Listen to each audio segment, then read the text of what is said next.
వర్ధిల్లాలి తుమ్మల నాగేశ్వరరావు నాయకత్వం, వర్ధిల్లాలి తుమ్మల నాగేశ్వరరావు నాయకత్వం, వర్ధిల్లాలి తుమ్మల నాగేశ్వరరావు నాయకత్వం, వర్ధిల్లాలి రేవంత్ రెడ్డి గారి నాయకత్వం, రేవంత్ రెడ్డి గారి నాయకత్వం.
శ్రీ తుమ్మల నాగేశ్వరరావు గారికి ఈ రోడ్డు శంకుస్థాపన కార్యక్రమానికి విచ్చేసినటువంటి గౌరవ సిపి గారు, గౌరవ మేయర్, డిప్యూటీ మేయర్, స్థానిక కార్పొరేటర్లు, ప్రజాప్రతినిధులు, గిడ్డంగుల సంస్థ చైర్పర్సన్ రాయల నాగేశ్వరరావు గారు, అదేవిధంగా పుర ప్రముఖులు, ఇక్కడికి విచ్చేసినటువంటి ప్రజలు, మీడియా మిత్రులు అందరికీ కూడా నమస్కారం. నేడు 2 కోట్ల వ్యయంతో 33, 34, 36 డివిజన్లకు సంబంధించి సీసీ రోడ్డు 2 కోట్లతో మనం ఇవాళ శంకుస్థాపన చేసుకోవడం చాలా సంతోషకరం. ఇది పబ్లిక్ హెల్త్ ఎస్సీ గారికి నేను ఒకటే విజ్ఞప్తి చేస్తా ఉన్నా, తొందరగా ఇది బిఫోర్ మనకి ఈ మళ్ళీ వర్షాకాలం అవన్నీ అయ్యే ముందే కంప్లీట్ చేసుకొని ప్రజలకి అందుబాటులోకి త్వరితగతిన తీసుకురావాల్సిందిగా వారు చర్యలు తీసుకోవాల్సిందిగా వారిని కోరుతా ఉన్నాను. అదేవిధంగా మన ఖమ్మం చాలా అతి వేగంగా మనకి అభివృద్ధి చెందుతున్నటువంటి నగరం. హైదరాబాద్, జిహెచ్ఎంసీ తర్వాత తెలంగాణలో వేగంగా ముందుకు వెళ్తున్నటువంటి నగరం. దానికి అనుగుణంగా ప్రతి వార్డులో, ప్రతి డివిజన్లో మౌలిక వసతుల కల్పనకై కేఎంసీ ఎప్పటికప్పుడు పనిచేస్తూ ఉంది. ఇంకా గౌరవ మంత్రివర్యుల సహాయ సహకారాలతో ఇంకా అభివృద్ధి కార్యక్రమాలు చేసే విధంగా జిల్లా యంత్రాంగం పనిచేస్తుందని చెప్పి ఈ సందర్భంగా తెలియజేస్తూ సెలవు తీసుకుంటా ఉన్నాను. మన అభివృద్ధి దాత తుమ్మల నాగేశ్వరరావు గారిని మాట్లాడవలసిందిగా కోరుతున్నాను. శ్రీదేవి గారికి, ఉపేందర్ లేదు, ఓకే, భద్రం గారి మిసెస్ పేరు ఉమారాణి గారికి, పశుమర్తి రామ్మోహన్ గారికి, వేదిక మీద ఉన్నటువంటి కార్పొరేటర్లందరికీ, మేయరు, డిప్యూటీ మేయరు, రాయల్ గారు, కలెక్టర్ గారు, సిపి గారు, పార్టీ పెద్దలందరికీ. తిలక్ గారు అంటే మేము చాలా రోజులు కంటిన్యూ ఉండబెట్టి మమ్మల్ని ఎక్కడ పరిచయం చేయట్లేదని అందరికీ, అదేవిధంగా మహిళామ తల్లులు వాస్తవంగా వంట చేసే టైము, వాళ్ళ భర్తలు కూడా పనికెళ్ళి వస్తారు. ఈరోజు పిల్లలకి భోజనం వండి పెట్టే టైం కూడా వదిలేసి ఈ రహదారి మీద ఉన్నటువంటి అభిమానం, కార్పొరేటర్ల మీద ఉన్నటువంటి నమ్మకం, రేవంత్ రెడ్డి గారి మీద ఉన్నటువంటి విశ్వాసానికి ఇంతమంది మహిళామ తల్లులు వచ్చి ఈ కార్యక్రమాన్ని విజయవంతం చేసినందుకు ప్రతి తల్లికి చేతులెత్తి నమస్కరిస్తున్నా. మీరు పోయిన ఎన్నికల్లో మహిళామ తల్లుల యొక్క ఓట్ల వల్లనే ఉపేంద్ర గారు వద్దని చెప్పినా కూడా మీరు హస్తం గుర్తుకు వేయటం మూలాన రేవంత్ రెడ్డి గారి ప్రభుత్వం వచ్చింది. దానివల్ల ఆ రోజు ముఖ్యమంత్రి గారు, పార్టీ చెప్పినటువంటి ప్రభుత్వం కార్యక్రమాలన్నీ కూడా సజావుగా నడపడానికి జిల్లా యంత్రాంగానికి యువకులు, ఉత్సాహవంతులు, కలెక్టర్ గారు, సిపి గారు మనకి శాంతి భద్రతలు పక్కాగా ఉంటే అభివృద్ధి కార్యక్రమాలు జరుగుతాయి. శాంతి భద్రతలు ఎవరికి విఘాతం కలిగించినా పోలీసు కఠినంగా మీరు యాక్షన్ తీసుకొని ప్రశాంతమైన నగరం కావాలని ఎన్నికల్లో అడిగారు. నేను ఎన్నికల్లో ప్రచారానికి వెళ్ళినప్పుడు నా మీద 20 కేసులు ఉన్నాయి, 30 కేసులు ఉన్నాయి, 40 కేసులు ఉన్నాయి అని చెప్పేవాళ్ళు ప్రతి డివిజన్లో. నేను పోలీస్కి ఇంతవరకు పోలీస్ స్టేషన్కి ఫోన్ చేయలే. ఈ 2 సంవత్సరాల 3-4 నెలల్లో ఒక్కసారి కూడా నేను పోలీస్ స్టేషన్కి ఫోన్ చేయలేదు. నాకు అవసరం లేదు. ఎవరు తప్పు చేసినా కూడా కఠినంగా ఉండండి, ప్రజలకి ప్రశాంతతనివ్వండి, ప్రజలు భరోసాతోటి బతకాలి, ప్రభుత్వ యంత్రాంగం మాకు రక్షణగా ఉంటుంది, మాకే అన్యాయం జరగదు అనే భరోసా పోలీస్ యంత్రాంగం ఇవ్వాలి. అదేవిధంగా అభివృద్ధి కార్యక్రమాలకి జిల్లా యంత్రాంగం తరఫున కలెక్టర్ గారు వారి సిబ్బంది మొత్తం కూడా ఏదైనా అన్యాయం జరిగితే పేదవాడికి, మధ్యతరగతి ఎవరికి జరిగినా కలెక్టర్ గారు న్యాయం చేసే బాధ్యత. నా భూమిలో ఎవరైనా ఆక్రమించుకున్నా, లేదు మీ మీద ఎవరైనా దౌర్జన్యం చేసినా, లేదు మీ ఇంట్లో ఎవరైనా దొంగలు పడ్డా అన్నీ ప్రభుత్వమే చూసుకొని ప్రజలు నిశ్చింతగా, నిర్భయంగా, ఆనందంగా బతికేటటువంటి ఖమ్మం కావాలి, పరిశుభ్రంగా ఉండే ఖమ్మం కావాలి. అందుకని నేను అన్ని రాజకీయ పార్టీలను కోరుతున్నా, ప్రశాంతంగా ఉంటే అభివృద్ధి జరుగుద్ది. అభివృద్ధి జరిగితే మన భవిష్యత్ తరాలు, మన పిల్లలు సుఖమైనటువంటి జీవితం గడపడానికి అవకాశం ఉంటుంది. మురికి కోపంలో బతికేదానికంటే, రహదారులు లేని నగరంలో ఉండేదానికంటే, మంచినీళ్ళు లేని ప్రాంతంలో ఉండేదానికంటే ప్రశాంతంగా మంచి రోడ్లు వేసుకొని, గతంలో 33,000, 4,000 ఈ పంచాయతీ ఉండేది. ఖమ్మం గ్రామ పంచాయతీ 4,000 తోటి స్టార్ట్ అయింది, మున్సిపాలిటీ అయింది, ఇప్పుడు కార్పొరేషన్ అయింది, 5-6 లక్షల మందికి జనాభాకు చేరుకుంది. ఇంతమందిని తట్టుకోవాలంటే ఆనాటి రహదారులు కానీ, ఆనాటి మౌలిక వసతులు కానీ సరిపోవు. ఇప్పుడున్నటువంటి పరిస్థితుల్లో రేపు రాబోయే కనీసం 50 సంవత్సరాలకు సరిపోను మనం మౌలిక వసతులు కల్పించాలి. నేను మొదట్లో ఎమ్మెల్యే ఇక్కడికి వచ్చినప్పుడు వారం రోజులకు ఒకసారి నీళ్ళు వచ్చాయి, తర్వాత 3 రోజులకు ఒకసారి వచ్చాయి, తర్వాత 2 రోజులకు ఒకసారి వచ్చాయి. ఇప్పుడు ప్రతిరోజు వచ్చేదానికి కొన్ని 100 కోట్ల రూపాయలు ఖర్చు పెట్టాం. ఆ రకంగా భవిష్యత్తులో మళ్ళీ 200 కోట్ల రూపాయలు మళ్ళీ శాంక్షన్ చేశాం. మంచినీళ్ళు మంచిగా ఉండాలి, పరిశుభ్రమైన నీళ్లు రావాలి, పరిసరాలు పరిశుభ్రంగా ఉండాలి, మీ రహదారులు విశాలంగా ఉండాలి, మీ పిల్లలు చదువుకోవడానికి మంచి పాఠశాలలు ఉండాలి, మీకు ఏదైనా జబ్బు చేస్తే మంచి ఆసుపత్రులు ఉండాలి. ఈ రకంగా మౌలిక వసతులు కల్పిస్తే ఖమ్మం పట్టణం తెలంగాణలో నివాసయోగ్యమైన పట్టణంగా, అందరికీ ఆమోదయోగ్యమైనటువంటి పట్టణంగా, అన్ని అవకాశాలు ఉన్న పట్టణంగా తీర్చిదిద్దాలనేది ఈ ప్రభుత్వం యొక్క కోరిక, ముఖ్యమంత్రి గారి యొక్క ఆకాంక్ష. అందుకనే విద్యా వైద్య రంగాల మీద పెద్ద ఎత్తున ఖర్చు పెడుతున్నాం, మౌలిక వసతుల మీద చేస్తున్నాం.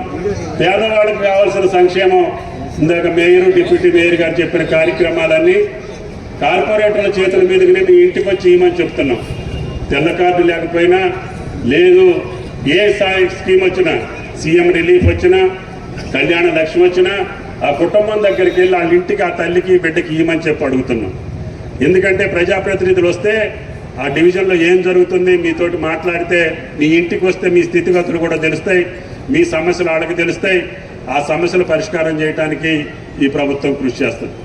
కాబట్టి ఈ 3 డివిజన్లో ఉన్నటువంటి కార్పొరేటర్లు వెనకొచ్చారా ముందొచ్చారా అనేది కాదు, మీరు రాకపోయినా ఈ పని చేస్తుంటే, మీరు పార్టీలో రాకపోయినా కూడా శాంక్షన్ చేస్తుంటే, కాకపోతే మీరు ఇంకా దగ్గరుండి మంచిగా చేయించుకొని, క్వాలిటీకి చేయించుకొని, కలెక్టర్ గారు చెప్పినట్టుగా ప్రతి పని శాంక్షన్ చేయటమే కాదు, అది 10 కాలాల పాటు స్థిరంగా మన పిల్లలకు ఉపయోగపడేటట్టుగా పని ఉండాలి.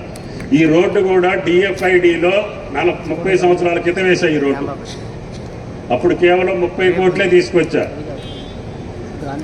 గిరిధర్ గారు కలెక్టర్గా ఉన్నప్పుడు. టౌన్లో సీసీ రోడ్లు అన్నీ ఆ రోజున వేసాం, 30 కోట్లతో అయింది. ఇప్పుడు 300 కోట్లు తెచ్చినా కూడా ఒక మూలకి రావట్లేదు. అయినా సరే ముఖ్యమంత్రి గారు పెద్ద మనసుతోటి ఇంకా 100-150 కోట్లు అడిగాము. మీ ఎన్నికల లోపల అన్ని కార్యక్రమాలు, శంకుస్థాపనలు, ప్రారంభోత్సవాలు చేసుకుంటాం. మీరు అడగటమే తప్ప ఆ పని పూర్తి చేసేదానికి మీరు దగ్గరుండి చేయించుకోవాలి. డ్రైన్ అంటే తిన్నగా ఉండాలి, లెవెల్ ఉండాలి, నీళ్ళు ఎక్కడా కూడా నిలవ లేకుండా ఉండాలి.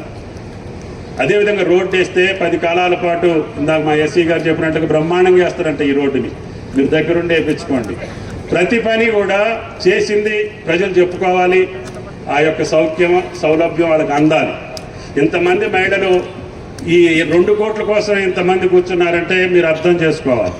అంటే వాళ్ళకి అనునిత్యం ఆ రోడ్డు మీద పడే బాధలు కష్టాలు చూసి ఈ మంచి రోడ్డు అవుతుందని ఆశతోటి వచ్చారు. దానికి తగ్గట్టుగా అధికారులు కానీ ప్రజాప్రతినిధులు కానీ దగ్గరుండి పనిచేయించుకోవాలి. ఇప్పటికి 600 కోట్ల రూపాయల పనులు జరుగుతున్నాయి అని చెప్పి మా ఎస్సీ గారు చెప్పారు. ఇంకొక 600 కోట్లైనా సరే ఈ ప్రభుత్వంలో ఖమ్మం అభివృద్ధికి నా శాయశక్తుల ప్రయత్నం చేస్తానని చెప్పి విజ్ఞప్తి చేస్తున్నాను. ఇందాక రహదారులు కావాలని అడిగారు. 1-2 రోడ్లు అందరూ ఒప్పుకున్నారు సార్, అందరూ సంతకాలు పెట్టారు. ఈ రోడ్డు వెడల్పు చేయొచ్చు, రైల్వే స్టేషన్ రోడ్డు అని డిప్యూటీ మేయర్ ఇంకెవరో వచ్చి అడిగారు. అందరూ ఒప్పుకుంటే చెయ్యండి అని చెప్పిన, కానీ సగం చేసి ఇప్పుడు అవ్వట్లేదు. అట్లా చేస్తే దానివల్ల ప్రయోజనం ఉండదు. అందరూ ఒప్పుకోండి, రోడ్లు ఎడల్పు చేస్తేనే మీకు అభివృద్ధి జరుగుద్ది. 3 టౌన్లో రోడ్లు ఎడల్పు లేకుండా మీరు ఎంత అభివృద్ధి చేసినా సాధ్యం కాదు. మా తిలక్ గారు మేయర్ గారు పొట్టి శ్రీరాములు రోడ్డు కొట్టాలండి, తిట్టాలండి, పెట్టాలండి అన్నీ ఒప్పించామండి అని అన్నారు. కానీ మళ్ళీ లోన పెట్టారు. ఒకళ్ళిద్దరికి ఇబ్బంది ఉన్నా సరే వాళ్ళకి న్యాయం చేసి అయినా సరే రహదారి ఎడల్పు చేసుకుంటే వాళ్ళ బిజినెసే పెరుగుద్ది, వాళ్ళకే ఎక్కువ ఆదాయం వస్తుంది, ఆ ఖమ్మమే అందంగా ఉంటుంది. ఆ పొట్టి శ్రీరాములు రోడ్డే బ్రహ్మాండంగా తయారు చేయొచ్చు. కస్బా బజార్లో అట్లే వద్దంటే కొంత భాగం మేలు చేస్తే బ్రాండెడ్ షోరూమ్లన్నీ కస్బా బజార్కి వచ్చినాయి. ఇప్పుడు ఆ కస్బా బజార్ చూసి మాది కొట్టండి అంటున్నారు. కొడతాం, కొడితే ఏ ఒక్కళ్ళు కూడా ఆపితే కూడా దానివల్ల ప్రయోజనం ఉండదు. ఇప్పుడు ప్రకాష్ నగర్ బ్రిడ్జ్ నుంచి ఈ రోడ్డు కూడా ఒప్పుకుంటే దాన్ని కూడా 4 లైన్ చేస్తాం, 6 లైన్ చేయాలి. గతంలోనే 4 లైన్ చేసాం. ఇట్లా రహదారులు మార్కెట్ చుట్టూ ఉన్న రహదారులన్నీ కూడా 6 లైన్ రహదారులు చేస్తే మార్కెట్లకి ఎన్ని లక్షల బస్తాలు వచ్చినా మాధవరావు గారికి కానీ 3 టౌన్లో ఉండే గోపాల్ గారికి కానీ అదేవిధంగా ఎవరికైనా సరే సౌకర్యంగా ఉంటుంది. నేను మొదట్లో వచ్చినప్పుడు ఈ రోడ్ల నిండా ఎడ్ల బళ్ళు పట్టుకునేవాళ్ళు. ఎడ్ల బళ్ళు పోయి ఆటోలు వచ్చినాయి. రేపటి నుంచి ఎలక్ట్రిక్ ఆటోలతోటే మిర్చి బస్తాలు లోనికి వెళ్తాయి. మాధవరావు మీ ఆటోలు కూడా లేచిపోతాయి. చెబుతున్నా, ప్రజలకి సౌకర్యం ఉండాలి. ఆ ప్రజలు నన్ను ఏమడిగారంటే 30 డివిజన్లలో ఈ మిరపకాయ కొట్టుకు మేము బతకలేకపోతున్నాం, మీకు దయచేసి ఈ మార్కెట్ని ఎత్తేయండి, మేము అసలు ఈ కొట్టుతోటి మా పిల్లలు మేము జబ్బులు పాలైపోతున్నామని చెప్పి ఆ ఎన్నికల్లో అడిగారు. నేను బయట 100 ఎకరాలు చూసి మోడర్న్ మార్కెట్ కడతానని చెప్పిన. వీళ్ళందరూ 5-6 వచ్చి మాకు ఇక్కడే కావాలన్నారు. సర్లే అని చెప్పి ఇక్కడ ఉండాలంటే అది సోఫిస్టికేటెడ్ మోడర్న్ మార్కెట్ ఉంటే తప్ప ప్రజల ఆరోగ్యానికి భంగం కలగకూడదని ఇప్పుడు మోడల్ మార్కెట్ కడుతున్నాం. ఇక మీకు రేపు భవిష్యత్తులో అది మార్కెట్ ఓపెన్ అయిన తర్వాత గతంలో ఉండే బాధలు ఉండవు, గతంలో పడే ఇబ్బందులు ఉండవు. ఈ 20 డివిజన్లో ప్రజలు బ్రహ్మాండంగా బతికేదానికి అవకాశం ఉంటుందని చెప్పి ముఖ్యమంత్రి గారిని ఒప్పించి 150 కోట్లతోటి మోడల్ మార్కెట్ ఏర్పాటు చేస్తున్నాం. ఇక మీకు గొట్టు కానీ ఇంకోటి కానీ బళ్ళు కానీ రోడ్డు మీద ఉండేదానికి కానీ ప్రజలకు అసౌకర్యంగా ఉండకుండా చేయాలని ఈ రకంగా నాకు భగవంతుడు మీరు ఇచ్చిన శక్తి మేరకి ఖమ్మం పట్టణం, ఖమ్మం జిల్లా ఈ రాష్ట్రంలో నాకు శాతనైన కాడికి చేసే అవకాశం గత 40 సంవత్సరాలుగా ఆ శ్రీరామచంద్రుడు మీరు కల్పిస్తున్నారు. కల్పించినప్పుడల్లా ఒక మంచి పని చేయాలనేది నా కోరిక. ఈ ఖమ్మం పట్టణంలో ఉన్న వాటర్ ట్యాంకులన్నీ నా ఆయాంలోనే నిర్మాణం అయినాయి. విద్యా సంస్థలన్నీ నా నిర్మాణంలోనే, నా ఆయాంలోనే నిర్మాణం అయినాయి. అన్ని హాస్పిటల్స్ కూడా నా చేతుల మీదుగానే ప్రారంభోత్సవాలు అయినాయి. ఏ కార్యక్రమైనా శంకుస్థాపన ప్రారంభోత్సవం చేసే అవకాశం ఈ చేతికి వచ్చింది. ఇప్పుడు అందరూ కలిసి నన్ను ఈ చేతి పార్టీలోకి తీసుకొచ్చారు. అయినా సరే ఈ చేతికి ఎంత శక్తి ఉంటే అంత ఈ ఖమ్మం పట్టణ ప్రజలకి సౌకర్యం కల్పించడానికి ప్రయత్నం చేస్తాను.